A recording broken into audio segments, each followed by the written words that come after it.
Bien, y es tiempo de pensar o hablar de números. 5.8, uno dice esto y habla de una caída en cuanto a la actividad económica, pero en realidad no hace falta los números para saber que la situación está difícil y bien difícil. Fabián Medina nos va a ayudar a entender hasta dónde, si hay posibilidades de pensar en algún cambio concreto, Fabián, o qué. En realidad lo que tenemos en el gobierno es un periodo de recesión que viene acumulándose, ya no de ahora, sino que viene con caída por más que los datos te den otros indicios. La realidad de la calle es muy distinta a lo que marcan los números. Finalmente, La estos recesión números... quedó evidenciada Sí. entre los últimos 2 meses, que fue 1,4 el anterior, 1,5,8 ahora, pero lo tenemos con la caída del consumo que viene progresivo desde el 2016 a la fecha con todos los aumentos de tarifas. Y la preocupación es en el después. ¿Qué pasa mañana? ¿Qué pasa el año que viene? Se habla de 2019, el FMI habla de 2019 y da números. El número que tenés hoy de base de inflación es 33, 34. Lo que se firmó en el memorando es 27 a 32, el margen de inflación, y con ese dato es muy complicado hablar, porque cuando vos firmás 27 a 32 y tenés una base de 33, 34, en el cual tenés por lo menos 18 puntos de inflación en el segundo semestre, dichoso segundo semestre, por Sí, si los hay. famoso, sí, segundo semestre. Estamos hablando que en la visita que tiene que hacer el fondo en marzo vamos a tener que pedir el waiver. Waiver es el perdón Sí. por no cumplimiento de metas. Nico nos va a ayudar, Nico, Sí. a ver más números.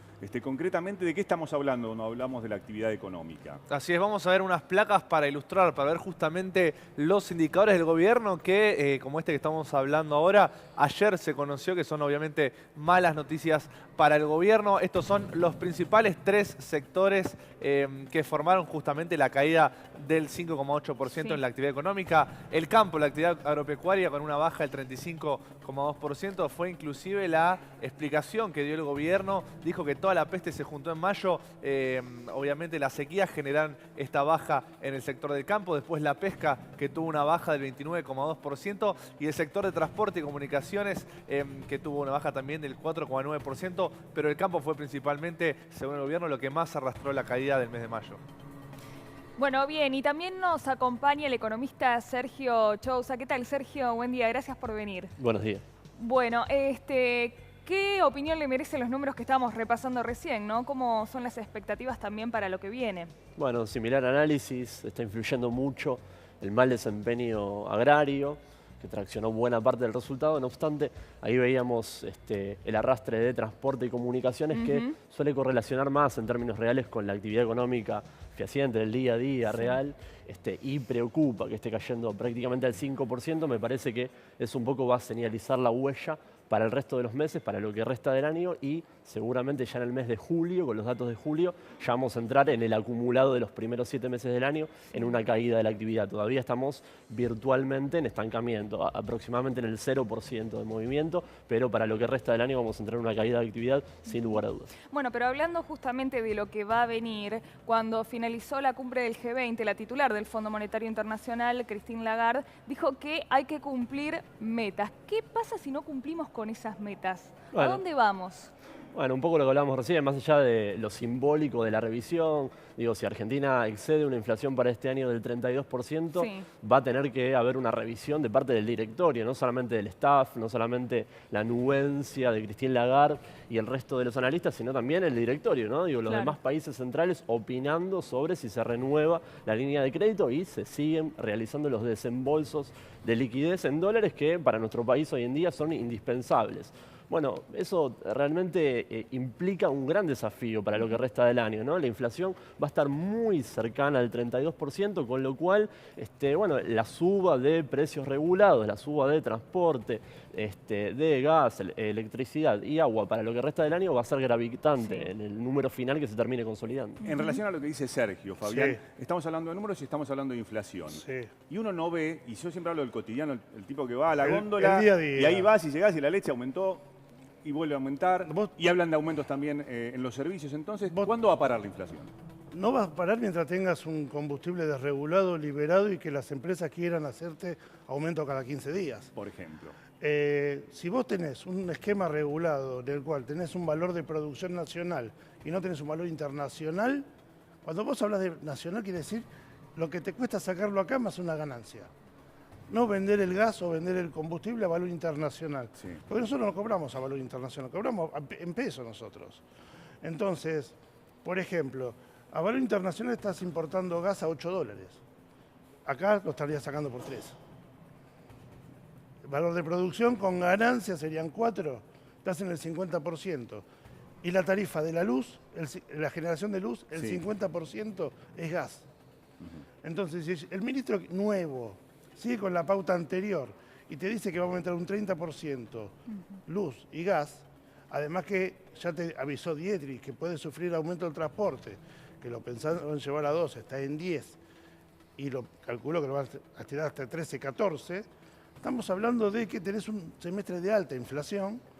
Cuando yo hablo de hiperinflación, hablo de Es una palabra difícil esa, ¿no? Es hiperinflación relativa. En el 89 teníamos una inflación de 2.200% Sí. y el mundo tenía 200. Sí, pero la hiper nos lleva a momentos difíciles ¿no? de la Argentina. Hoy tenés Sí, un 32, 33, 35 Sí. y el mundo se maneja con 3. bien. Hoy somos el segundo país en América con inflación más alta y el sexto a nivel mundial. El primero es Venezuela, el sexto es Argentina y entre el 2 y el 10 son algunos países africanos y otros asiáticos. Bien, Nico, tenés más números. Sí, porque también tenemos otro dato que surgió ayer que refiere directamente al bolsillo de la gente, que es la canasta básica, Sí. este conjunto de productos que obviamente se derivan no solo de los alimentos, sino de los productos básicos que necesita una familia. Acá estamos viendo una familia, para no ser considerada, para no entrar dentro de la pobreza, necesitó en junio 19.601 pesos. Y lo que es la canasta alimentaria, que refiere obviamente solo a alimentos, 7.840 pesos. Si lo comparamos con la inflación, por ejemplo, recordemos que en junio fue de 3,7. Estos dos rubros están por encima de la inflación promedio. La canasta total aumentó 4,1 y la alimentaria 4,9. Esto significa justamente que si bien el promedio de precios estuvo en el 3,7, los productos considerados básicos estuvieron por encima del promedio de inflación, y si hacemos la cuenta, más o menos por día una familia necesitó 670 pesos para no ser considerada pobre y cubrir todas las necesidades básicas. Bueno, sí, cada vez se vuelve más difícil, ¿no?, llegar a fin de mes. El aumento de las tarifas, el aumento de los precios, claro, el consumo se retrae. ¿Cómo se sale de eso? Porque parece que es como un círculo vicioso, ¿no, Fabián? Sergio, perdón. Sí, bueno, lo que analizaba recién respecto de la canasta básica alimentaria y la canasta básica total es uno de los rasgos más problemáticos, más acuciantes. Uno ve que los precios actualmente están aumentando el 30%, pero la canasta básica total está subiendo el 32%. Esto te marca la pauta de la separación entre Sí. el costo de vida y la inflación medida en términos del IPC. Y una de las cuestiones más problemáticas para lo que resta del año es la separación entre los precios y los salarios. Con estos precios creciendo en términos del IPC al 30%, en términos de la canasta, en términos del 32%, y los salarios, en el mejor caso, los mejores convenios colectivos cerrando en torno al 25%, la caída del consumo agregado, como ocurrió en 2016 y como ocurrió en un poco menor medida en 2017, va a volver a caer sobre este año y la presión sobre la macroeconomía va a ser muy importante. Sí, eso hablando también de alimentos y demás, ¿no? Pero también hay que sumarle los alquileres, que en el primer trimestre subieron un 35%. Sí, eso te marca la pauta de la separación entre el número que consolida el IPC, Claro. que por otro lado, computa gastos de consumo que ya están totalmente desactualizados, no tienen en cuenta lo que fue la incidencia de los costos tarifarios de los megatarifazos de 2016 y 2017, y se requiere realmente una actualización sobre lo que son los gastos de consumo de la familia, donde la cuota de alquiler en las familias que no tienen la posibilidad de ser propietarias ya ocupa en muchos casos el 40% de los gastos mensuales. Claro, yo lo que pregunto, y le pregunto a Fabiana, a Sergio, también lo sumo a todos, ¿no? Cuando pensamos en cuándo se detiene este andar inflacionario, porque yo voy al supermercado y cada día que voy es un número distinto y nada se cambia. Yo tengo que pagar el alquiler y viene el dueño y me dice, no, sí, son 30 más, 40 más, y tenés que decir que sí. Nico, los números de los alquileres también son durísimos. Sí, obviamente, porque, como bien decían, un aumento del 35% en lo que va del año y un alquiler actual que se está comiendo hoy en día el 47% de los salarios. Recordemos un alquiler promedio en la ciudad de Buenos Aires que está rondando los 10.000 pesos. Obviamente esto varía dependiendo de la zona. Esto es teniendo en cuenta un 2 ambientes. Y después una previsión para 2019 que se espera que el alquiler esté rondando los 14.800 pesos. Obviamente esto actualizado con la inflación prevista, que esto significaría que ocuparía el 61% del salario de los trabajadores que alquilan un departamento. Y yo busco el marco teórico y tengo de distintas características los economistas que me plantean soluciones que van a aparecer. Sin embargo, no aparece esa solución y ese cambio. Para aplicar soluciones tenés que ser gobierno. Sí. ¿Y el gobierno qué tiene que hacer? ¿Qué El tiene que hacer gobierno lo que distinto? tiene que desactivar es en forma urgente la bomba del EVAX. Lo que te está generando un actuar inflacionario que no se genera en el dólar, se ve en el dólar, Sí. es la bomba del EVAC que tenés. Vos tenés 800.000 millones de pesos circulando, que es lo que tenemos nosotros en el bolsillo, en las cajas de ahorro, en las cuentas corrientes, y las LEVAC, que son un billón de miles de pesos. O sea, terminás con 1.8, 1.9 billones, y así se hace imposible. Lo tenés una renovación cada 30 días de 500.000 millones de pesos, no lo podés. Lo tenés que sacar de circulación mandándolo directamente a un pasivo en el cual lo podés dividir tranquilamente entre personas físicas el vecino y las empresas. Se puede identificar muy fácil porque están nominadas con número de quit. Claro, por un lado hablamos de temas macroeconómicos, de decisiones grandes, y también después finalmente hablamos de la gente que está en el peor de los lugares, cuando hablamos de pobreza, ¿no? Cuando yo te hablo de la cantidad de gente Sí. que tiene el EVAC, son 7.000 millones de ese billón de miles. O sea, es nada. Sí. Si eso lo reflejo contra las reservas, el dólar tendría que tender a caer. Si no, tenés un dólar Sí. de 31, que es lo que te impulsa los precios. Bien, también. hablamos del dólar, pero también nos importa saber en relación, no al dólar, porque hay gente que no puede comprar un dólar directamente, No, pero que te- está allí en el límite Pero te influye en de la el precio. marginación. Te influye en el precio. Pero vamos a ver esos números Sí. también en relación a la pobreza y números que están marcando historias de vida, familias destrozadas justamente por la economía. Vamos a ver esos números.